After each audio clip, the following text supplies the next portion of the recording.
La Cour pénale internationale, CPI, veut enquêter sur les États-Unis pour des soupçons de crimes de guerre. Le président américain Donald Trump a aussitôt décidé en guise de représailles de prendre des mesures visant les responsables de la Cour, son personnel et leurs familles.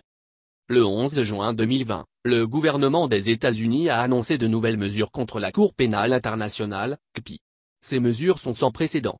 Elles entravent notre effort commun pour combattre l'impunité et garantir la mise en œuvre de l'obligation de rendre compte d'atrocités de masse.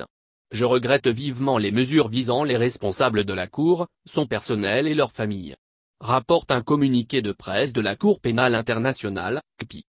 Lire aussi, attaque des USA contre la CPI. Ces attaques constituent une tentative inacceptable de porter atteinte à l'état de droit. Déclaration. Dans cette note, Ogon Ko-on, président de l'Assemblée des États parties, a réaffirmé que la Cour est indépendante et impartiale. La CPI est une cour de justice. Elle procède dans le strict respect des dispositions du statut de Rome, a-t-il affirmé. En ce qui concerne précisément les États-Unis qui n'est pas signataire du traité de Rome, M. Ko-on a souligné que le dit traité reconnaît que c'est aux États qu'il revient en premier lieu d'enquêter et de poursuivre les crimes d'atrocité.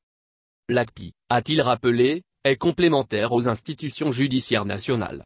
C'est d'ailleurs, dira-t-il, la pierre angulaire du statut.